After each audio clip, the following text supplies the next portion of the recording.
Ассаламу алейкум, кыргыз элим, бардыңыздарга кутман кеч. Дал ушундай жаркын маанайда, сонун маанайда түз эфир аркылуу бардыңыздарга салам айтабыз. Ушул убакыттан пайдаланып бардыңыздарга бүгүнкү күндө эң мыкты маанайлар тартылышы музыка каналында сонун шоу бериси башталган учуру биздин катарыбызда топтоп. Алтышкалар, кутман кеч, мен эфирдемин. Мен шашпыш жет калбадымбы? Жакта окушта конок бар экен, интрига болуп турсун. А бул менин кесиптешим Арген, менин Мен видео тартып атам, мага тоскоол болбой туруңузчу. Салам. Баарыңыздарга салам. Бүгүн блогерлер күнү экен, куттуктап койсоңуздар болот. Куттуктайбыз. Блогерлер барыңыздар куттуктайбыз. Бар болуңуздар. Чын жүрөгүбүздөн, бар болуңуздар. Неге сиздерде блогерлер бар болгон үчүн кыргыз эли азыркы учурга чейин барууга дейм да. Ооба, биз аябай чоң жумуш кылып келе жатпайбызбы? Ар бириңиздерге ысык салам, муну бар тамаша. Ар бир блогерди да куттуктайбыз. Бизде блогерлер өзгөчө көп, алардын арасында мен да бармын. Кичине куттуктап коюңуз келиңиз. Ой, куттуктайм, кесиптеш бар болуңуз, ушул алтын делоңуз бар болсун. Ушул гол мен видеого канчадай видео тартып атасыз. Албетте. Дарсеткен бар тамаша. Бүгүн эфир башталып атат. Эфир адаттагыдай эле бул жумада 1 саатка артка жылдык, туура 60 мүнөткө артка жылдык. Сонун болуп атат, мага деги эле эфир жагып атат. Ооба, негизи саат 8 жайында бир 5 сымал убакытта күн батып, жүрөккө, жан дүйнөгө мындай жаккан маалда, ушул маалда ар бир мүнөттү келиңиз, майын чыгарып өткөрүп алалы. Ал эми ушул жакшы мүнөттөрдү дагы арттыруу үчүн, ошонун таасирин арттыруу үчүн биз сиз сүйгөн конокту да ушул эфирге чакырып алдык. Сиз аны көптөн күткөнсүз, интрига кылып туралы айтпай. Айтпай, 1-2 мүнөттөн кийин эле ким экенин билесиздер. Ал эми менде да бир жаңылык, бүгүн кан күнү экен. Ох, кесиптеш, ушул калды, кан калды эми бар бит. Кан күнү экен, Ооба. Муну мен да куттуктайм. Куттуктап коеюн. Ар бир адамдын эле жан дүйнөсүндө, организминде 4-5 литрге чейин кан болот. Кан бар болсо керек. Болуш керек. Ушу сизде кичине азыраак окшойт деп ойлойм. Насеткенин бар тамаша. Мүмкүн бул датаны угуп, оюңузга ар кандай тарых келип баштады. Кан дегенде мен аябай корком, бирок аябай корком. Себебин айтайынбы? Айтыңыз. Менде мындан туура 4 жыл, 5 жыл мурун болгон экен. Туугандардан бирөө кичине сырколоп ооруп калды эле, анан кан тапшырыш керек эле. Анан сиз ойлоп калбаңыз, кан тапшырды десе, өзүнүн акча керек болуп тапшырды деп. Андай ойдо эмес. Жардам берүү иретинде тапшырдык элек. Анан канды өмүрүмдө биринчи жолу тапшырдым. Кан бердим. Аз эле бердим, бирок кан тапшырып чыккандан кийин бир 5 мүнөткө жетпей эле эшикти ачканым эсимде, андан кийин эсимде жок. Кулап калып турмун. Көрсө дагы жатыш керек экен, анан кара чай ичиш керек экен, шоколад жеш керек экен, анан бирин да кылган эмесмин да. Көзүмдү ачсам эле 2 утумду врачтар көтөрүп туруптур, ошол гана эсимде. Болду, андан башкасы. Ошондуктан эгер жакшылык кылам десеңиздер, жардам берем десеңиздер, кан бергенде сөзсүз түрдө шоколад жеп коюшуңуз керек экен, жата турушуңуз керек экен. Карандай чай менен да бейли. Бул Аргенден эскертүү болсун. Чайды да сөзсүз түрдө. Ал эми жакшы сөз болду, жакшы кеңеш болду. Эми жийде шырдайм деп жатат. Студиябызды ысый баштады, да бир ысыбайлы бийлеп, Ошо бийлейт окшойбуз, анда диско деген чыгарма болсун, Арген мырза. Кеттик анда, чогулгалы.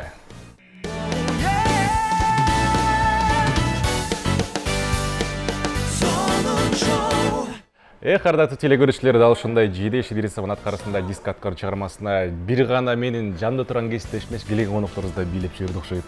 Негизи эле бул мырзалар бар жерде ар дайым той болсо керек, ар дайым майрам болсо керек, позитив, анткени ошол энергияны Арген экөөбүз да сезип турабыз. Анда эмесе бул мырзалардан фонограмма өзү коркот экен. Кол чабуулар менен Замир мырза жана Алмаз мырза биздин студияда. Кош келдиңиздер. Сіздерге кол чабуулар болсун деп. Мана жакшы окшойт, бийлеп аттыңыз эле. Алмаз мырза өзгөчө бийлегиси келип тур, мен биринчи жолу көрүп атам, ушунчадан бери тааныш болуп жүрүп бийлегениңизди. Кош келдиңиздер. Биринчилерден болуп дегенде көрүп турган теле көрүүчүлөр менен амандашып алсаңыздар болот. Ассаламу алейкум, кутман кеч, урматтуу кыргыз элим. Эфир ушундай артка жылган турбайбы, ошондой? Бир саатка. Мурда баягы 9га келчү элек, азыр эми 8де бир башкача болуп калат экен. Жарык болуп эле. Жарык болуп, бир башкача. Эмне дейбиз? Башкача дегенде кандай башкача болот? Ошондой айткычы. Кут болсун мындай. Эртең менен эрте туруп алган сыяктуу болчу. Музыка каналы үчүн өзгөчө болуп атат.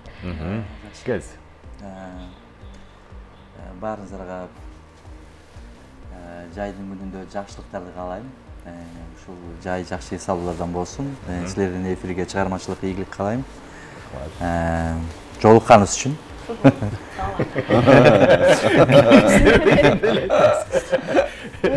Инстаграмыңызды көрдүм да Замир байке. Кече история киргизиптирсиз го. Мен блогермин деп айтып кетпедимби бул жакта көрдүңүз? Ошо мен блогермин. Сөздү бура бербейм башка жака.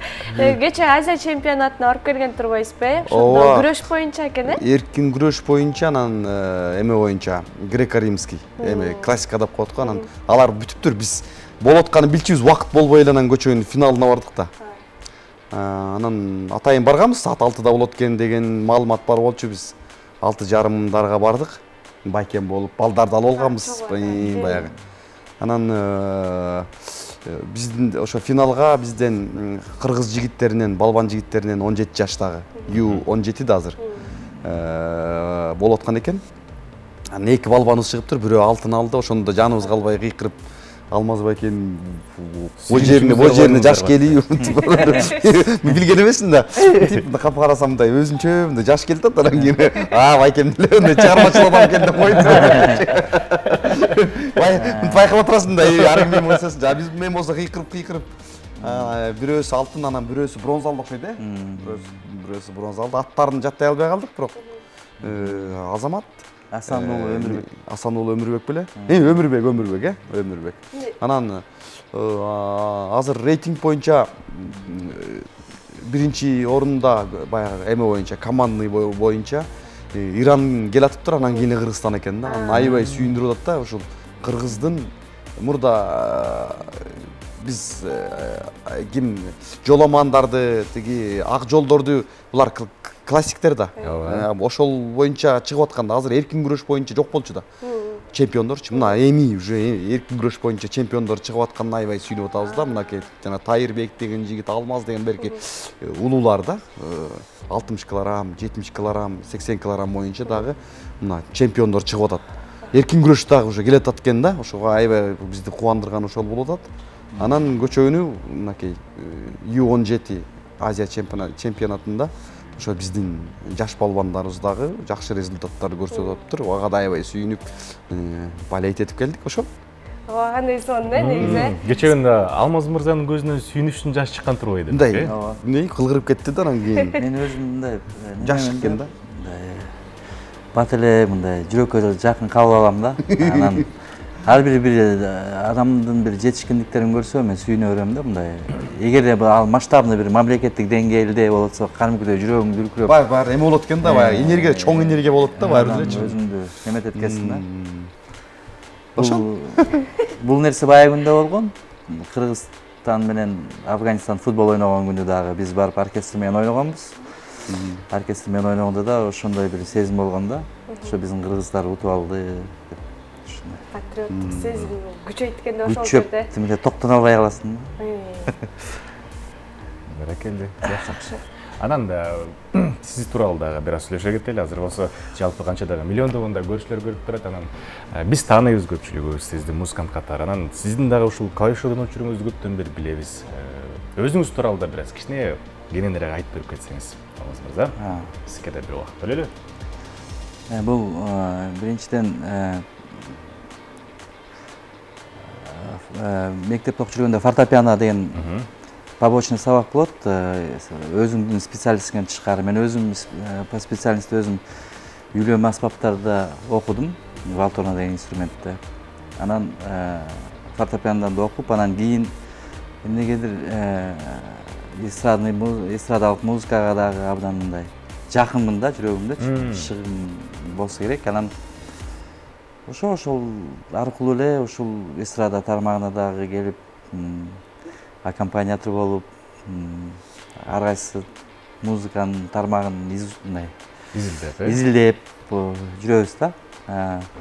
Өзүмдүн кесибим боюнча жакында эле биз Ташкентке да барып келдик. Барып Кыргызстандын атын чыгарып, гран-прини алып келдик. Баракелди. Абдан жакшы чоң фестиваль болду, конкурстар болду. Үйлөнмө аспаптар боюнча. Ошол кыскасын айтсак, музыка дүйнөсүндө болгон өнөрүбүздү көрсөтүп келатабыз. Кандай сау. Бар болуңуз. Замир мырза, сизге суроо. жакында эле мен азыр адашып калбайын ушунча миллион көрүүчүнү Ак Маржан 15 жыл мурун ырдап чыккан чыгармаңызды кайра жаңыртып берсиз. Ооба. Эмнесин өзгөрттүңүз? Эмне коштуңуз? Эмнени алып салдыңыз? Өзгөргөнү 15 жылдык аралыктын айырмасы да бул өзгөрүү. Ошол өзгөчөлүгү да. Ошондо мурда башкача ырдачу экенмин, азыр ырдасам башкача ырдайт экенмин. Өзү эле баягы жылдын убакыттын өтүшү менен эле баягы өзгөрүп кете берет экен да бул. Анан жаңылап коеюн дегенин себеби элдер унутпайт да бул ырдычы. Сурай берет. Ушул ырды жакшы көрөбүз. Анан ошол бул 2008-2009 жылдары ырдап чыккан ырда. Ошол кезде ошо Ак Маржан деген кыздар көп төрөлүптүр да. Анан ошол менин кызым Ак Маржан деп койгонбуз, ошол деп эле ушинтишет да. Анан ошол ырыңызды ырдап коюңузчу деп, анан кийин жаңылап коеюнчу деп ушуну аранжировкасы жаңы. Анан кийин ырдадык. Бул ырдообуз дагы баягы азыркы күнүнүн эмеси менен ырдадык да, өзүбүздүн дараметибиз менен. Анан ошол менен карап көргөндө эле баягы жаңы болуп эсептелет да. Туурабы? Ооба, ошондой эле. Сизде барбы жаңырта турчу ырларыңыз? Көрөбүз го дейм аны. Азыр ушул эле пока эме кылдык. Элдин реакциясын көрөбүз. Элдин реакциясы жакшы. Жакшы. Бирок дагы элге чыгып дагы аткарып ырдап көрө элекпиз. Бүгүн сиздер менен ырдайбыз биякта. Анан кийин дагы көрөбүз да, Кудай буйрса. Ошол 15 жыл болуптур. Анан бул чыгарма казак эстрада ырчысы бар, Заттыбек деген. Ошол ырчынын, эстрада ырчысынын эме калемине таандык. Мен ошол 2007-2008 жылдары биз Жетисай деген Сарыгаш деди, Чымкенттен ары. Ошол жака бир тойго барганбыз. Жакшылыкка барганбыз. Ошол жактан жаңырып атыптыр да. Анан ошоктон аябай жактырып ошону алып келип ырдагам да. Ал кезде азыр интернет, азыркыда интернет тарай элек, Instagram жок, Facebook деле анчалык деле өрүткүндөй элек болчу. Анан кийин ал кезде баягы көп деле автарын билчү эмес. Анан бүгүн дагы ошол автарын жакшы жазып, эме кылып, белгилеп эметип койсом, ал дагы өзү реакциясын жөнөтүптүр, аябай жакшы кубанып сүйүнөт. Негизи жакшы да, өзүңдүн ырың чет элде деле ырдалып жүрсө, аябай жакшы да. Анан ал киши деле аябай сүйүнгөн окшойт, аябай эмесин ыраазычылыгын билдирип, комментарий калтырыптыр. Негизи өзү жакшы ырдак бул, аябай. Чындыгында сонун эле билинбейли 15 жыл болуп 15 жыл болду. Анда силер кичинекей болуп калдыңар да. 8-9 жаш толуп. Ошондой болуп калдыңар да. Ал кезде бул Ак Маржан жан ыр аябай ушу биздей болгон адамдар аябай эме кылганда, реакция кылганда, укмуш реакция кылган. Азыркы сөз менен айтканда дүң болуп турду. Дүң болгон да. Азыр силер кичинекей болуп калдыңар да. Жакшы бирок мен бул ырды билгениме эле аябай эле көп болду. Кезден бери. Анан бул чыгарманы азыр эрке уулдардын бири, кыргызымда бир сыймыктуу уулу, анан Баркалбасов ырдап чыкты. Анан чындыгында анын аткарысында кыргыз эли да жакшы кабыл алды. Ага да көз карашыңыз кандай болду өзүңүз? Ал сураган менден. Ал билбейт экен автору ким экенин. Анан мен негизи кыргызчалаган мен үстүн калеме танык да. Сөзүн башкача кылып жазып, ал сөзү башкача да билерки. Анан мен өзүм оюма келтирип эле мындай ырдын эмеси чакырганында эле ошол боюнча эле жазып койгом. Анан кийин ырдай бер деп ага бергенбиз. Анан авторунан да бир сурап кой деп айткам.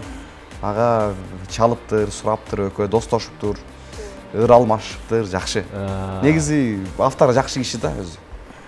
Баракелде. Негизи ушинтип авторлорду ырчылар айтып жүргөн жакшы. Айтыш керек, айтыш керек. Эмгек да ал да. Кичине титрди эч ким деле окуп жетишпей калат да. Ошондуктан сизге да өзгөчө ыраазычылык. Анан бизди көп сүйлөбөйдүңөр дейт. Сиздин бир чыгармаңызды угат окшой суранам дегендериңиз да. Мейли анда байкем биз эмени Ямахабызды ала келгенбиз. Анан байкем чертип берсе, мен суранам деген чыгармадан ырдап берейин. Жок, биз ага чейин видео клип деле көрүп турсак, кандай дейсиз? Даярдана берели. Замир Акбаевдин аткарысында Суранам аттуу чыгармасы. Баардыгыңыздар үчүн.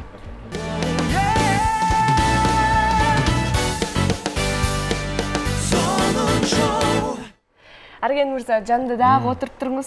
Анткени эфир жаңыдан эле ысып, кызып бара жатат. Биздин конокторго дагы толтура суроо бар. Анда алгач эле сиздер чогуу 13 жыл иштешкениңиздерден маекти баштап салайын. Чогуу жүрүп 10 жыл эми 13 жыл эмес 10 жылдан ашты 2012-ден баштап болуш керек байке. Эмне болуп иштешип калдыңыздар? Мен өзүм ушу эми жакшылыктарда элдин жакшылыгында жүрүп ана жагындай мындай жалаң танцевальныйлардан өзүм дагы мындай эме кылыпчы мындай чарчаган деле жокмун, просто мындай кичине мындай жай чыгармаларда болсо депчи. Анан жай чыгармаларым жок, анан жанагы Сарой да Энекем деген ырларды мындай эле музыкасы жок эле ырдап койчумун да, эч сопровождение жок элечи. Анан кийин бир күнү идея келди, бир мындай коштоп турган мындай эме керек го деп, анан кийин гитарист алып көрдүм, комуз алып көрдүм. Анан алар менен деле ырдап жүрдүм. Анан кийин Алмаз байкем менен жолугуп калып, анан байке иштешели десем макул деп эме кылды, дароо эле. Анан экөөбүз чыга баштадык.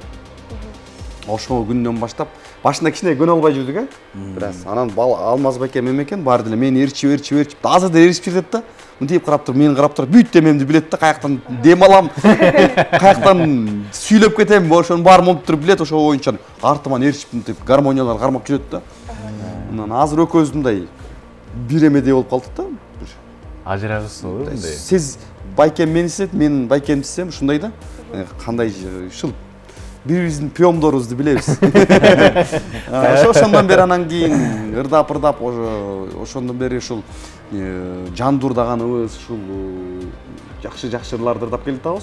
Эл ошо менен дагы аябай жакшы кабыл алып, эргүү алышат да. Жакшылыктарга барганда бир сыйра эргүү тартуулайбыз, жанагындай жай чыгармалардан ырдап, же патриоттук, же болбосо махабат темасына арналган ырлардан ырдап беребиз. Элдер жакшы мынтип рахатка батып, же болбосо ушундай бир эме болот.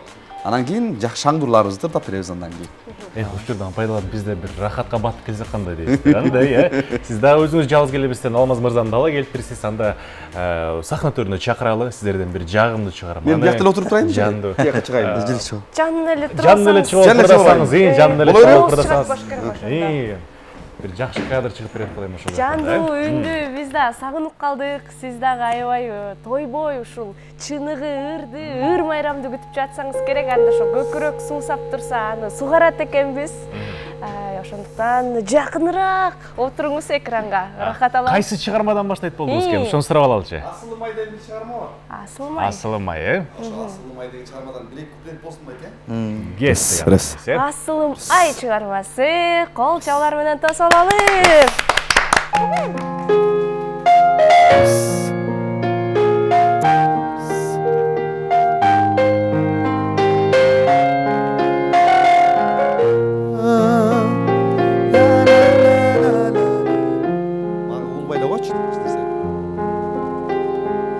Asmandagı ayby dedim, jaştık çağım kayda menin, жүрөгүмдү элжиреткен жаным кандай жайдар эле. Асылым ай, ардагым ай, күндөй ашык жанарым ай, колум жетпей сөзүмдө өтпөй жалтаңдадым кабагыңай карагым-ай. Колум жетпей сөзүмдө өтпөй жалтаңдадым кабагыңай карагым-ай.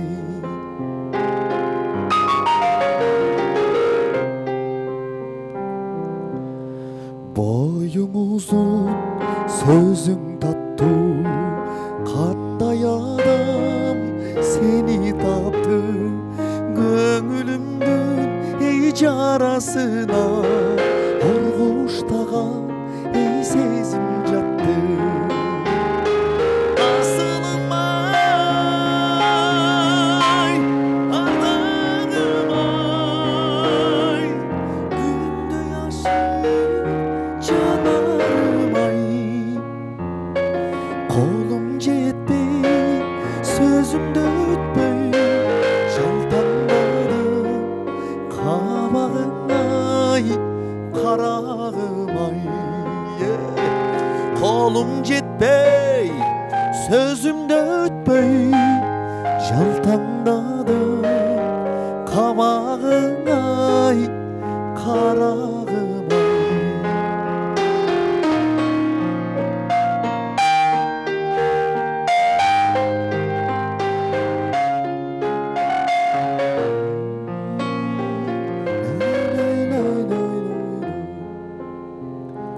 Gündü desem ay kabağım Kanday gana jaytamam Göktön gülü hey uçkun gelet Jerde minde boylamam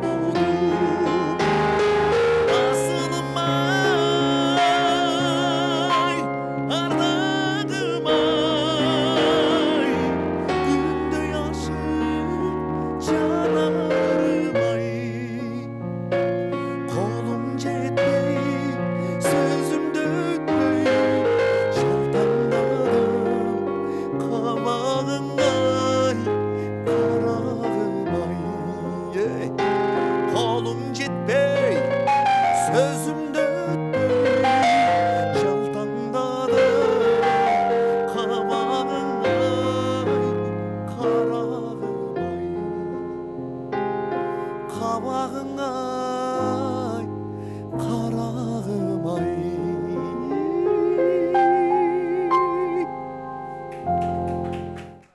Замир Арықбаев қолшаулар болсын жана Алмаз мырза.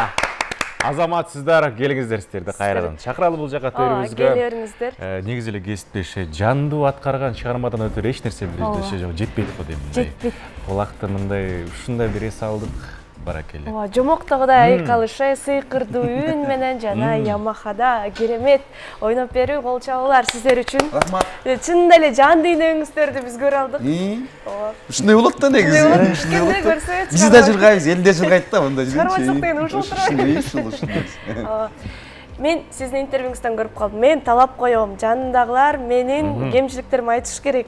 Чыгармачылыкта жана башка мындай жөнөкөй да кемчиликтерди айтып турсуз. Кемчиликтерди айтса, ошо адам өсүштө болот да. Анан кечке эле мактай берген болсо анда билбейм анда. Бир орунда туруш болуп калат го дейм, э? Туура айтасыз. Алмазбек анда айтсаңызчы кемчиликтерди. Замир мырзанын кандай кемчиликтери бар? Тарс эле ушул жактан айтыңызчы. Сыртынан татына кайрылып. Ушунча жылдан бери билет экенсиз. Ичи кандай болуп, тиши жалтырак да коюп. Бирок ичи кандай экенин билбейбиз да коюп. Анан кемчиликтерин айтам деп анан ресми табашы. 10 жыл тек кетип калбайсың. Кемчиликтер деген негизи баягы адамда деген мындай да. Кемчилик болот, э? Идеальный эч ким жок да. Анан деген биз баарыбыздын кемчилигибиз көп. Анан мен, допустим, күнүмдүк жашоодо кемчиликтерин билбейм, көргөн жокмун, көрө албайм да, потому что Замирдин жакшы жактары абдан неме мындай четко бүт баары мындай орусча айтканда прописано дегендейчи, убактын баары. Именно чыгармачылыкка келгенде биз жаңы иштешип баштаганда баарыбыз да үнүбүз башкача, менин ойногонум башкача, биз бирибизди тапкыча абдан көп убакыт кетти да, бир жылда, 1,5 жылда, 2 жылда мындай бирибизди тап, бирибизди чувствовать этип, как чыгармачыл адам катары бирибизди сезгиче бир топ убакыт кетти да. Биз ошонун баарын баягы ансамбль болуп бирибизди тап ордуна койгондон кийин наоборот бирибизди толуктап, анан дагы мындай ырдасаң тим эле моя көркү чыккан турат деп. Ооба, ошо. Бирибизди кемчиликтерди айтканда кандай байкем мындай. Ошо мен жана ырдап аткандагы мен таба албай аткан нерселерди ошол кемчилик да, менин кемчиликтерим. Ошолорду айтып турчу да, мына сен азыр бул жактан могу жерде момундайлар ырдап кой депчи. Бул жерден кечке мындай кыйкырып салып атасың деген сыяктычы деген бар да. Анткени себеби деген мен байкем мага караганда өтө тажрыйбалуу, анан кийин кичинекей кезинен 2-чи классынан баштап музыка чөйрөсүндө жүргөн адам да. Бул киши өтө сабаттуу, нота десеңер нотасын жазып, аранжировщик. Анан кийин мага караганда канча эмеси мындай музыка боюнча көз карашы өтө терең да мага караганда. Ошондуктан мен байкемди угам да. Мен ырдап чыкканым менен, ырдаган менен көп эмемлерде байкемди өзүм байкемди музыкасына, музыка жактан талкууга келгенде мен байкемди угуп калам да. Бизде бир жакшы бир анткени бул киши бала кезинен ошо музыкага сиңирилген, мындай айтканда профессионал да. Бизде бир жакшы бир учур болгон. Турцияда концерт коюп атканда залда экөөбүз элебиз да, Замир экөөбүз элебиз. Анан залды көрүп туруп мындай бир эми Турцияда мындай бир өзүнчө бир толкундануулар болуп, анан чыгып сонун музыкальный аппаратураларды коюп берип, экөөбүз биризди угуп, настраивать этип, мындай бир сыра заниматься этип кадимкидей. Биякта жүргөндө мындай бири-бирибизди карап эле сразу ойноп ырдап кете беребиз да. Ал жакка барганда кадимкидей мындай даярданып бардык да, мындай аяктагы кыргыздар бизди кандай угат болду экен деп, ушунчалык бир неме болду. Анан ошол концерт мен үчүн бир неме болгон да, мындай бир кандай айтсам, мындай бир өзгөчөрөөк болгондо мен өзүмдүн ойноп берип, ансамбль болуп, ушу аккомпанировать эткеним мага абдан бир өзгөчө болгон, потому что шаардагы бияктагы аткаруулар такыр башкача. Официальный концерт берип, ошо еще Кыргызстанда эмес, Турцияда, башка мамлекетте абдан мындай өзүң мындай собранный болуп туруп каласың да, мындай жоопкерчилик көбүрөөк болуп калат да. Анан ушундай бир учурлар көп болгон. Эми чыгармачылык деген чыгармачылыкта бир идеалдуу нерсеге жетиш үчүн анын ичинде көп толгонуу бар, көп жумуш бар.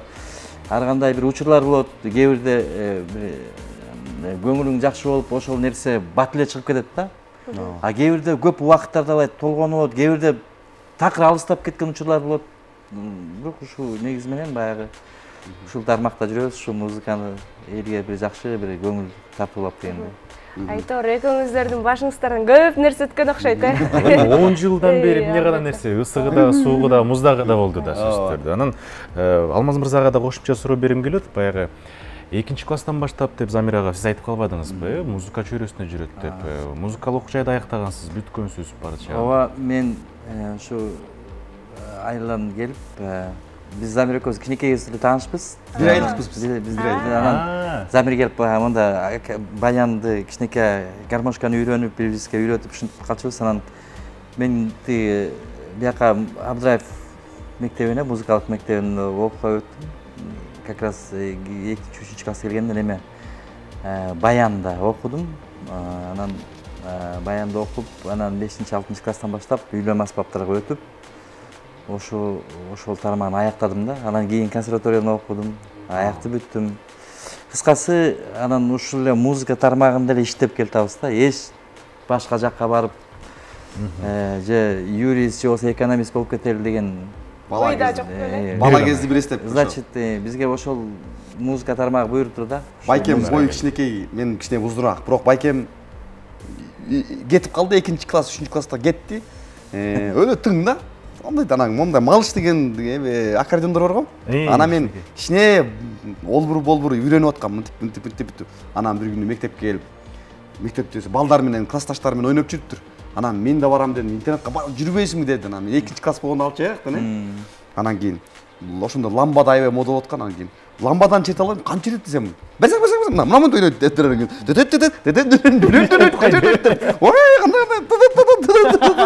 Үйгө барып кечке кайталам, мондай ойнойттур. Ошо байкем үйрөтүп кеткен. Ламбаданы кантип чердишти. Иштеге стелине чогуу тандыр. Укмуш колдор жөнүндө монтип, анткени биякта окутат да. Биз болсо ошо малышты алып чертип албай деп кандай эле деп атсак, ламбадан ойной албайм. Анан кантип ойнойт байке десем, мынтип ойнойт деп монтип асынып турам да. Анан жаныма келип туруп, "Аржан чойсоң" дедим. Мынтип чөйүп атсам, деп ошо такыр эсимен кетчейт да. Анан мен дагы келдим. Мен да Абдраевка окуйм деп келип, документтерибиздин баарын чогултуп, тияктан мед справкаларымды алып алып, анан кийин жайында 2-класста мен да барып, уже ээлигип калдым да. Алмаз байке окуп атат, мен да окушум керек деп. Анан келип, анан кийин тапшыралык десек эле документ жок. Көрсө үйдө бир жерде унутуп калыптыр, анан кийин кайра кетип ошо менен анан кийин тапшырылбай калды да. Эгерде мен тапшырсам, балким менин көз карашым башкача, балким башкача болуп калмак, балким фольклор эмес, балким башкача көз караш менен карап калмакмын музыканы, билбейм. Анан мен кийинчерээк эле келип кошулдум да. Байкем болсо биз консерваторияга келип тапшырганда, байкем уже тетирээк интернаттын баарын окуп нотаны жеп, чайнап. Башка абамда жүрүп калат. Азыр ыр жөнүндө дагы көп сөз болду. Биздин көрүүчүлөр суранаттыр дагы Акбаржанды аткарып берсе кандай болот деп. Болот, Акбаржан. Сиздерди кайрадан эле сахнага жөнөтөт окшойсуз, э? Замир Мырзанын өзүнүн аткаруусунда Акбаржан. Бул жаңыланган версиясын ырдап берет окшойсуз, э, Замир байке? Келиңиздер анда. Чогуу биз менен чогуу жаныбызда Акбаржан деген чыгарма бул негизи билей турчу чыгарма да. Билесиз, азыр бир оруздан туруп биз Алмаз Мырзанын ортого калып билейт окшойбуз. Жакшы билейт экенсиз, чогуу билейбиз биргеликте. Анда эмесе кеттик. Акбаржан чыгармасы жаңы.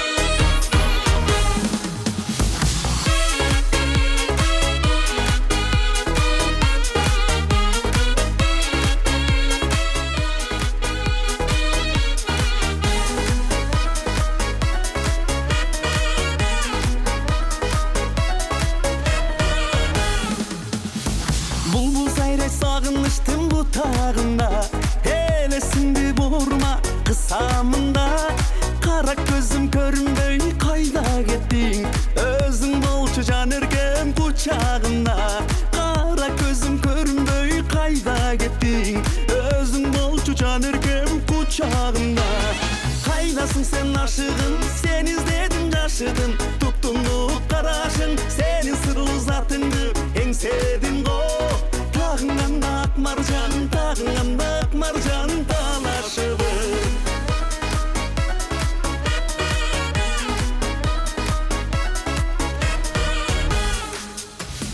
Muzdaq şammal çaşlarımdı tarağan söy Şerik bolup seni birge samağan söy Kıyallanıp tereň oyga batıp ketsen Alsızdara kayarlap karağan söy Kıyaldanıp tereň oyga batıp ketsem Alsızdara kayarlap karağan söy Kaydasın sen aşığın sen izledin yaşadın Tuttundu karaşın senin sırlı zatındı Engsedin go Tağında Akmarjan, tağında Akmarjan talaşıbır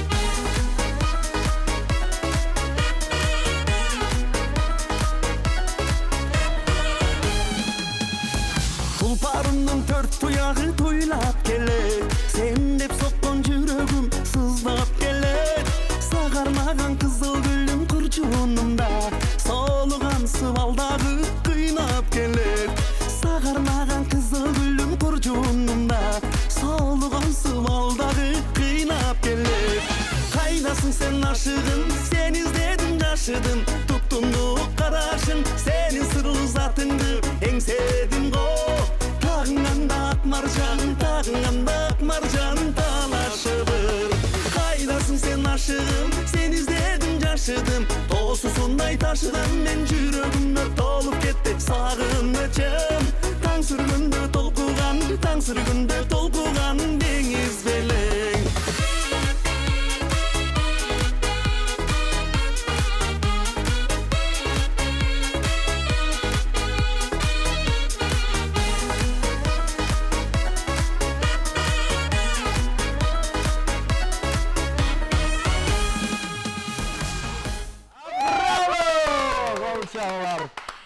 Замир Арыкбаев. Азаматсыз. Ана үчүн рахмат. Адаттагыдай, салттагыдай мыкты болуптур. Сөз жок.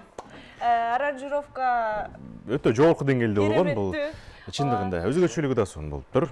Мурунку аранжировкасы, азыркы аранжировкасы дагы өзгөчөлүктөрү бар экен. Дагы бирдекелер кошулган окшойт, инструменттерден. Башка бир инструменттер кошулган окшойт деп калдым. Бирдекелер деген жакшы. жакшыраак болду бирдекелер. Көп нерсе камтыйт. Жакшы. Ошо, бирдекелер кошулду. Кайсы аспапта кошулуп кетти бул ичинде? Бул жерде саксофон ойноп атат, ага дагы эмнелер ойноп атат? Саксофон, анан деген дагы бир восточный бир дутар сыяктуу бир инструмент жүрөт. Ушундай жаңа, обычно акустический гитаралар. Калганы кадимгидей эле бас почка, барабан, бас. Жакшы. Жакшы экен. Замир мырза бүгүн чыгармачылык жөнүндө көбүрөөк сүйлөштүк. Музыка, нота, анан өзүңүз да айттыңыз, менде шаңдуурлар көп болчу, андан кийин мындай суранам сыяктуу эле жай чыгармаларыңыз көбөйүп кетти го, лирикалык көп, элге да жакты. Анан бирок эмнегедир өзүңүздү шаңдуу алып жүргөнгө ырыңыз дагы шаңдуу болгондуктан той ырчысы деп калгандар да бар го. Ошого таарынасызбы, чын эле айтыңызчы. Той ырчысы деген мен мындай кабыл алам да. Ошолорду кимдер чыгарды эле мындай билебиз да. Классификацияны. Жо билебиз да, ошо сөздү ошо кимдер чыгарган. Тойго зар болгондор чыгарган да. Чакырылбайт. Же сахнаны кыйратып аяктан деле элдер кабыл алган эмес. Анан тойго деле чакырылбайт. Значит, сахнадан кабыл алынбасаң, тойго да чакырылбайсың. Тойго чакырылсаң, анда значит спрос бар, эл жактырат сенин чыгармачылыгың деген сөз да бул жерде. Анан кийин мындай өздөрү эле адам ойлоп тапкан нерсе да. Тойду ылдый көрүп, анан концерт биякта да бардык жакта элдер бар. Биз элдер иштеп атабыз да, кыргыз элинде. Кыргыздын жан дүйнөсү бар да. Ошо жан дүйнөсүндө иштеп атабыз да. Анан кийин ким дайыр ырчы байкебиз айтпады эле, той ыры деген жок депчи. Ооба да, китепте жок да мисалы. Болгон эле шаңдуу анан жай деп бөлүнөт депчи. Болгон шаңдуу болгон үчүн жанагы той ошол эме көңүл ачат даяктачы, элдер жыргагысы келет, позитив болуш керек. Ошон үчүн шаңдуурлар көп өткөндүгүнө байланыштуу. Анан кийин кийинчерээк эле ким эле чыгарып салды билбейм, той ырчылар депчи. Бул көрө албастыктын сөзү. Бир сөз менен айтайын. Демек бул чыгармачылыкта жүргөндөр эле айткан деген сөз. Чыгармачылыкта жүргөндөр чыгарган да муну. Анан эл чыгарган эмес муну. Муну ошол ичи күйүп, же барбай, чакырылбай, акча таппай. Ал эмеде жок, рынокто жок, анан өзүн башка жактан сынагандар да. Бизнеске кетип калганынан же болсо башка жакта жүрүп, бияктан жолу болбой калгандар анан ай депчи анан кийин айыл депчи мындай сөздөр бар го. Мындай да дегендейчи. Жок, андай эмес. Демек бул көрө албастык нерсеси. Ошону мен ойлоп атпайм. Бир китепте жазуу жок же, классификация жок көбүрчүсү. Ошон үчүн адам ойлойм, биздин эле шоу бизнестеги айрым эле бар эмес, кээ бир адамдар бар да, мен билем. Ошолордун ким автор экенин да билем мындайчы. Авторларын да билебиз. Анан эфир сыртынан айтып. Жок, айтчы, эч кимге айтпайм бирок. Айтпайсызбы? Ала бул эркек чын эркектин мүнөзү окот. Суроо дагы мындай эле. Кандай суроомуз бар? Кызыктуу жооп болду мен мындай чынчыл жоопту күткөн эмесмин да. Чыгармачылыктагы ырларыңыздын айтып кетет экен деп. Мына эстрада, фольклор менин чыгармачылыгым ушул жанрда деп айтып турсуз. Ооба. Ал эмнени билдирет? Эмнеге тандагансыз? Канча жашта элеңиз ошол жанрды тандаганда? Мен өзүм Комуз менен Нурдо фольклор эмесин бүткөм да, факультетин бүткөм. Народное пение деп коет. Улук Мырза Полотов агайыбыздын классында окуганбыз. А жерде Комуз менен чыныгы биздин колоритти алып жүрүшүң керек да жердечи. Мисалы үчүн Саройдун ганы салкын автосунун деп ырдайсың да. Бул биздин чыныгы ата-бабаларыбыз, биздин эмебиз, колорит ушул да. Сагызган ганам учат автосунун деп ушундайды аталып жердечи. Анан ушул нерсени анан эстрада менен айкалыштырып келип, ошону эстрада фольклор дегенибиз ошо да. Анан эстрада бореки анан эмеге комузду кошуп, комуз фольклорго кирет да, мисалы үчүн, биздин ырдоо ыкмабыз дагы фольклор кирет. Ошо айкалыштырып кандыгыбызга байланыштуу анан эстрада фольклор деп айтылып калды да. Буга чейин деле ошондой жанрда ырдагандар бар беле же сиз? Бар болчу. Бар болчу. Эстрада фольклор жанрында ырдаганда мисалы үчүн көп эле биздин байкелерибизден Айбек Карымов агабыз ырдачу, Сыйынбек Бешикеев агабыз ырдачу, дагы мына ушулар дагы эстрада фольклор болуп кетти. Бир суроо берип алайынчы Арген мырза, көп суроо болуп кетти, бирок мен муну бермесем болбойт. Ошо 2009-жылдарга дейм, 8-9 жашындасың. Ырларыңызды дисктен көрчүм да, DVD-ден. Клиптериңизди. Анан кичинекей болуп эле, ушул байкенин көзү өзгөчө жанат деп ойлонуп койчумун. Кичинекей мени ошондой ой келиптир да. Анан ошо неге жанып турат, күйүп турат деп ойлондуңузбу беле? Ошо биз туугандар менен чогулганда ушуну сөз кылабыз да. Арыкбаевтар деп сөз кылабыз да биз. Арыкбаевдардын өзүнчө мен апам, мисалы үчүн, анан жеңелер бар да. Анан өздөрү шаракташат да. Бул Арыкбаевдардын көздөрү башкача депчи. Буларды көздөрүнөн тааныйсың, булар пот черки көзүндө депчи. Баардыгы жылтырап, шам чырактай болуп турат да. Биздин туугандардын, атамдын туугандарынын балдар бүт тааныйсың да Арыкбаев экени. Бул көздүн Көздөн ичинен эле. Анан мен өткөндө жакында туугандарыбыздыкына барып калыптыр, анан кийин ошондо кайра сөз кылып атпайбызбы? Арыкбаевдардын көздөрү башкача деп эле, анан кийин тиги ушул көзүнөн тааныйсың, жалтырап турат деп элечи. Анан кийин мен айтып атпаймынбы? Чоң апабыз тиги чоң апабыз жактан келген депчи. Бизде ошо чоң атамдын тайкелери жагындагы алардын көздөрү андан 5 метр чагылат да. Анан мен айтып атпаймынбы? Ошол жактан келген окшойт депчи. Аларкын көрсөң, мындай күнгө жалтырап, монтуп чагылып турат. Бизге анан ошолордон бизге келгенден башкача болуп калган го депчи.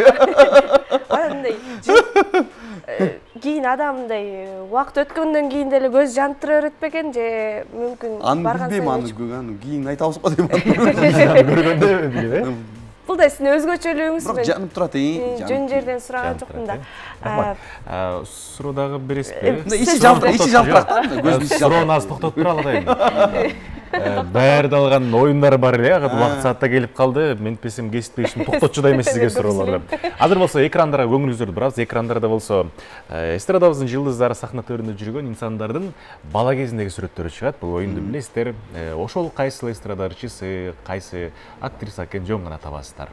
Жаш кезинде сүрөттөр. Анда эмесе, урматтуу режиссерлор, бизге биринчи сүрөттү коюп берсеңиздер. Бул ким? Кайсы инсандын жаш кезиндеги сүрөтү? Эстрадачысы бул?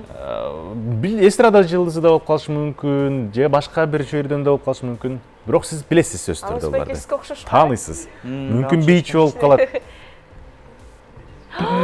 Мен тааныдым окшойт. Ким деп ойлойсуз? Алмаз мырза, сиз дагы ойносоңуз болот.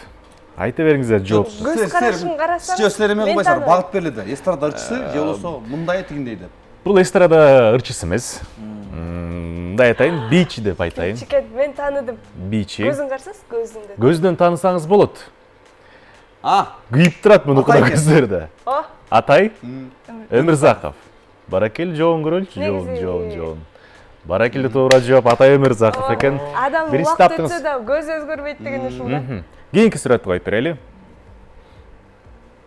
Бул ким болду экен? Бул Каникей? Каникей экен. Ырчы Каникей. Каягынан тааныдыңыз? Iya, көздөн таанып атам да, бул жерде көз ошо. Жоон көрөлүчү, Каникей деп берсеңизчи чоң. Жок, Бактыгүл Бадиева экен бул. Башкача. Кийиксиң. Суп-суу. Көздөр чагылат. Көздөрүндө эле турбай бардыгы деп, ким экен бул? Эски сүрөт экен. Арыкбаевдар болот. Демек бул эски сүрөт экен, бир топ. Бирөө экен да. Бирөө экен, көрүп жооп. Жоон көрүп калчандар. Бул өзүңүз экенсиз, Андре мырза. Жакшы. Кийинкиси. Булдар ырчыбы? Ырчы болуш керек. Ырчы. Үйлөп атканда таш. Силер мындай бөлүп койсуңарбы? Ырчы. Ырчыбы? Кыргызстандык эмес. Кыргызстандык эмес. Кыргызстандык эмес бе? Башка мамлекеттен экен. Өтө белгилүү. Алмазбай экен. Бир учурда YouTube'ду аябай жарган просмотрлары менен бир эле чыгармасы ушунча деген миллиарддаган просмотрларды алган. Кесиптеш. Косметика чыккан өлкө деп койсок дагы болот болуш керек эле. Ошол жакта популярдуу косметикалар чыгат окшойт да. Скрипачкабы? Жок, ырчы. Жок.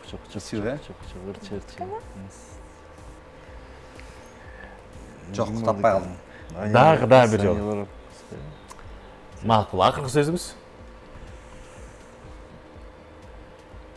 Жардам берет, акыркы багыт Корея өлкөсү. Гам стайлдырдан ырчынын аты? Ошо атын билбейт экенбиз. Пысай, баракел. Болчалар болсун, Пысай. Браво, Пысай. Пысай, ооба. Сезбек окшош керек да. Ушул жерден кыска эле жооп болсунчу. Сизге Сезбек байке жакыныраакпычы, Ильяс Андашпы? Чогуу жүргөнсүздөр көп көрүп калам да. Кана чындыкты айтыңыз. Кандай жакын деп? Дос кат. Ал иним да. Анан бул досум да. Ошондой. Ильяс Андаш менен какта жүрдүм эле. Эфирден көргөм деп эле. Макул. Мен балким бир жакка барганда жолугушуп отуруп сүйлөшүп Мен калган. ойлоп атпаймынбы? Үчөө жакын дос экен деп. Анда эркин микрофон сунат экенбиз, убакыт кетип калыптыр да. Сөз сиздерде. Саат билинбей эле өтүп кетти, мынакей. Алмаз байке. Суруда толтура эле калып калдып. Биринчиден баарыңыздарга чоң рахмат. Чыгармачылык ийгилик каалайбыз. Ушинтип бизди эфирге чакырып, бир жакшы чыгармачылык жөнүндө бөлүшүп койгонуңуздарга чоң рахмат.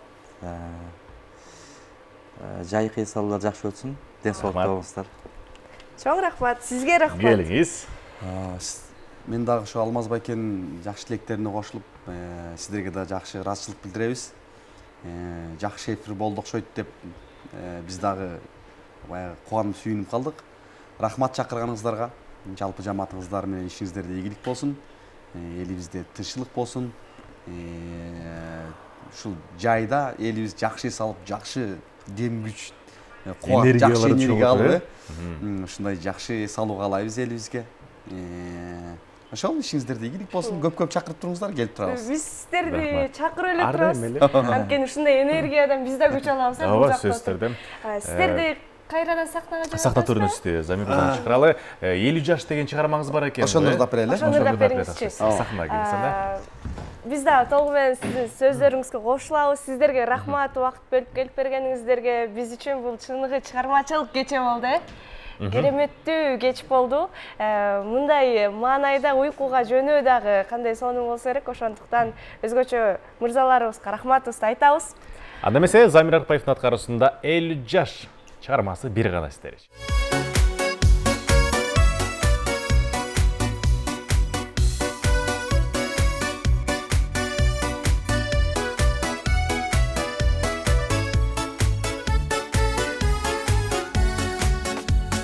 Ул чоңойтуп, кыз чоңойтуп, келечекке талпынган. Өлкө үчүн кызмат кылып, алкыш алып калкындан.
июнь 2023 жылдын ушул кечин ачык түстерге боеп кеткен Замир мырзага рахмат. Рахмат билдиребиз. Дагы өзгөчө ыраазычылык.